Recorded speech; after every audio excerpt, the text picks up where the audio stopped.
السلام علیکم ورحمۃ اللہ وبرکاتہ۔ ہم آج سے شرح جامی بحث فعل کی شروعات کر رہے ہیں۔ بحث فعل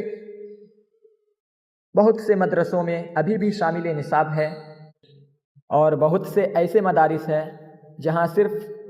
بحث اسم شامل نصاب ہے، بحث فعل شامل نصاب نہیں ہے۔ یہ نحو کے تعلق سے نہایت ہی مشہور و معروف کتاب ہے، بہت ہی مقبولیت اسے حاصل ہوئی ہے، اور شرح جامی کافیہ کا ایک نہایت ہی عمدہ شرح ہے۔ مختصراً ساری باتوں کو حل کر دیا گیا ہے، اور اس میں طوالت نہیں ہے، بہت ہی کم الفاظ میں بہت سی باتوں کو حل کر دی گئی ہے، اور حاصل و محصول ایسی بحث ہے کہ جو یہ کہہ لیجئے کہ نحویوں نحات کے لیے علامہ جامی اور میر سید شریف جرجانی علیہ الرحمہ کی طرف سے ایک کرم ہے کہ حاصل و محصول کی بحث اور یہ تحقیق، عمدہ تحقیق پیش کر کے انہوں نے اسم کی تعریف پر ہونے والے بڑے بڑے اعتراضات کا دفاع کر دیا، ورنہ معاملہ یہ تھا کہ اسم کی تعریف پر تقریباً 70، 80، 100 اعتراضات ہو رہے تھے۔ حتیٰ کہ معاملہ تو یہ تھا کہ امام سیبویہ، جن کو نحو کا ایک بڑا امام مانا جاتا ہے، جن کی بات نحو میں پتھر کی لکیر ہوتی ہے، وہ کہتے تھے کہ اسم کی تعریف لا اعلم، میں نہیں جانتا ہوں، اسم کی جامع معنی تعریف کیا ہوگی مجھے نہیں معلوم ہے۔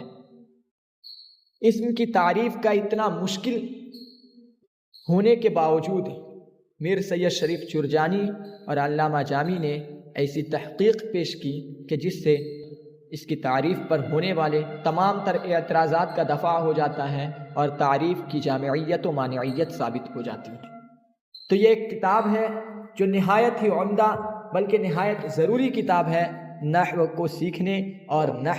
علم نحو میں وسعت حاصل کرنے کے لیے۔ چونکہ مختصر تشریح اس میں موجود ہے، باوجود اس کے یہ کتاب موٹی ہے، اور پوری کتاب کو آج کل کے نصاب کے مطابق شامل نصاب کرنا مشکل نظر آتا ہے۔ اس وجہ سے بحث اسم آدھی بحث پڑھائی جاتی ہے، بحث فعل بہت جگہ شامل نصاب ہے، بحث حرف جو ہے وہ کہیں پڑھایا نہیں جاتا ہے۔ اسم کی بحث آدھی بحث تقریباً مبنیات کی ساری بحث جو ہے وہ رہ جاتی ہے۔ بہر صورت کتاب کی اہمیت بہت زیادہ ہے، اور اس کتاب کو اگر کوئی کما حقہ پڑھ لے تو پھر وہ عبارت کا ماہر تو بن ہی جائے گا، عبارت میں پائی جانے والی پیچیدگیوں کو وہ لمحے بھر میں حل کر لے گا، کئی سارے مذاہب اس کے ذہن میں جم جائیں گے۔ تو یہ ایک ایسی کتاب ہے علم نحو میں باریکی حاصل کرنے کے لیے، بلکہ علم نحو کی اہم باتوں کو اپنے ذہن میں بسانے کے لیے اس کتاب کو پڑھنا نہایت ضروری ہے۔ شرح جامی چونکہ علم نحو کی کتاب ہے، اور کسی بھی علم میں شروع ہونے سے پہلے اس کی تعریف، غرض و غایت اور موضوع کا جاننا نہایت ضروری ہوتا ہے، اسی وجہ سے اختصار کے ساتھ سماعت فرما لیں، چونکہ ہر ایک نے پڑھ لیا ہوگا ہدایت النحو وغیرہ میں، پھر بھی ذہن میں حاضر کرنے کے لیے ایک بار سن لیں۔ علم نحو ایسا علم ہے جس کے ذریعے سے کلمات کے آخر کے احوال کو جانا پہچانا جاتا ہے، اور کلمات کو ایک دوسرے کے ساتھ ملانے کے طریقے کو جانا پہچانا جاتا ہے۔ یعنی کہ علم نحو کے ذریعے سے کلمے کے آخری حرف کی حالت کہ یہ مبنی ہے یا معرب ہے، مبنی ہے تو مبنی بر سکون ہے یا مبنی بر حرکت ہے، اور معرب ہے تو کس اعراب کے ساتھ کب آئے گا، یہ کلمے کے آخری حرف کی حالت کو پہچانا جاتا ہے، اور نیز یہ کہ کلمات کو ایک دوسرے کے ساتھ ملانے کے طریقے کو پہچانا جاتا ہے۔ تو پتہ چلا کہ علم نحو ایسا علم ہے جس کے ذریعے سے ہم کلمے کے آخر حرف محل اعراب جسے ہم کہتے ہیں، کلمے کے آخر کی حالت کو پہچانا جاتا ہے، اور ایک دوسرے کے ساتھ کلمات کو ایک دوسرے کے ساتھ جوڑنے ملانے کا طریقہ جانا جاتا ہے کہ کون پہلے آئے گا کون بعد میں آئے گا، فعل کا فاعل جو ہے وہ کیسا ہوگا، کہاں پر آئے گا، مفعول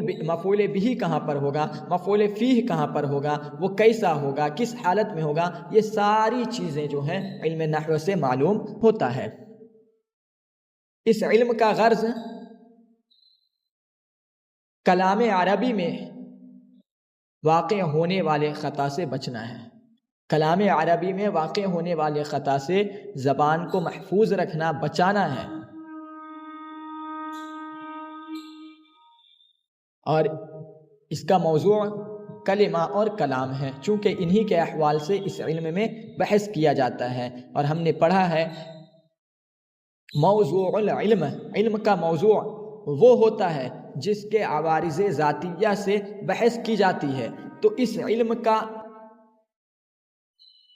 موضوع کلمہ اور کلام ہے، چونکہ انہی کے عوارض ذاتیہ یعنی انہی کے احوال سے اس علم میں بحث کیا جاتا ہے۔ تو تعریف ہو گئی علم نحو کی، اور موضوع بھی بیان کر دیا گیا اور غرض بھی بیان کر دیا گیا۔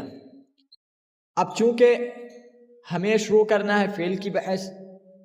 تو اس کے تعلق سے بھی کچھ سن لیجئے۔ فعل کی بحث، ہم فعل سے جو بحث کریں گے تو اس لحاظ سے کریں گے کہ اس کے آخر کی حالت کیا ہوگی، معرب ہوگا یا مبنی ہوگا، مبنی ہے تو کس حالت پر ہے، اور معرب ہے تو اس کا اعراب کب کیا ہوگا۔ یہی چیز ہمیں فعل کی بحث میں بھی یہی پڑھنا ہے، غرض ہی یہی ہے۔ لہذا اسی لحاظ سے کلام کریں گے، سب سے پہلے فعل کی تعریف کریں گے، اس کے بعد اس کی نشانیوں کو بتلائیں گے، پھر فعل کی تقسیم کریں گے ماضی، مضارع، امر، ان کی تینوں قسموں کی طرف۔ ماضی کی تعریف کریں گے، پھر بتلائیں گے یہ مبنی ہے اور کب کس حالت پر مبنی ہوتا ہے وہ بتلائیں گے۔ مضارع کی تعریف کریں گے، پھر مضارع معرب ہے بتلائیں گے، اس کا اعراب کیا ہوتا ہے، کب ہوتا ہے، کیسے ہوتا ہے، یہ ساری باتیں پھر چلیں گی۔ پھر امر کی تعریف کریں گے، بتلائیں گے وہ مبنی ہے، کس حالت پر کب مبنی ہوتا ہے یہ بتلائیں گے، اور اس کے بعد کچھ ایسی باتیں جو فعل سے تعلق رکھنے والی ہیں، یعنی مخصوص افعال جس میں کچھ الگ خصوصیت پائی جاتی ہیں، ان کے تعلق سے بحث ہوگی۔ تو یہ ہمارا مقدمہ تھا شرح جامی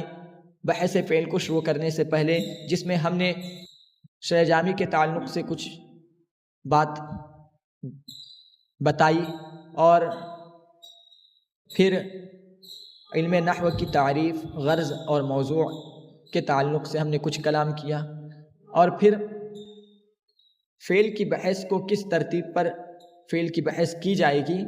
اس کو ہم نے سنا۔ اب انشاءاللہ اگلے درس میں ہم سبق کو شروع کریں گے۔